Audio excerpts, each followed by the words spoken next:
আসসালামাইকুম। আজকে আমরা দেখব কীভাবে এক্সেলে একসাথে দুইটা শিট ওপেন করা যায় এবং দুইটা শিট ওপেন করে একসাথে কাজও করা যায়। ওকে, এই জন্য আমরা একটা এক্সেল শিট ওপেন করব। দেখেন এখানে দুইটা শিট আছে, একটা ট্যাক্স ক্যালকুলেশন আর একটা আছে ট্যাক্স রিটার্ন। আমরা দুইটা শিট পাশাপাশি রেখে কাজ করব। সেটা কীভাবে করবো চলুন দেখা যাক। আমরা একটা শিটের উপরে রেখে পরে মেনু বার থেকে ভিউ মেনুতে ক্লিক করব। এখানে দুইটা অপশন আছে, হেল্প এর নিচে ঠিক নিউ উইন্ডো অ্যারেঞ্জ ওয়াল। আমরা প্রথমে নিউ উইন্ডোতে ক্লিক করব।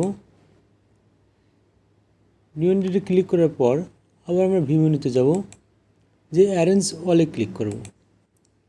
করে আমরা এখানে যে অপশন থাকে টাই হরিজন্টাল ভার্টিক্যাল ক্যাসকেড, আমরা এখানে টাইড রেখে উইন্ডোজ অ্যাক্টিভ ওয়ার্কবুকে ক্লিক করব। এখানে ওকে ক্লিক করলে হয়ে যাবে।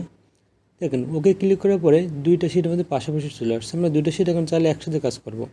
আমরা যদি চাই এখানে আমরা ট্যাক্স ক্যালকুলেশন রাখবো, এখানে আমরা ট্যাক্স রিটার্ন রাখতে পারি। এখানে আমাদের ট্যাক্স ক্যালকুলেশন শিট আসছে।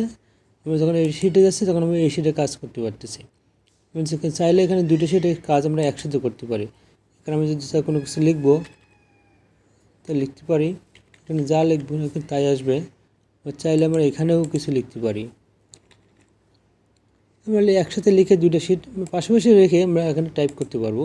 যে কোনো সময় অনেক সময় হয় যে আমাদের একসাথে দুটো শিট ওপেন করে কাজ করতে হয়, সেক্ষেত্রে আমরা এই সিস্টেমটা ফলো করে আমাদের কাজগুলো করতে পারবো।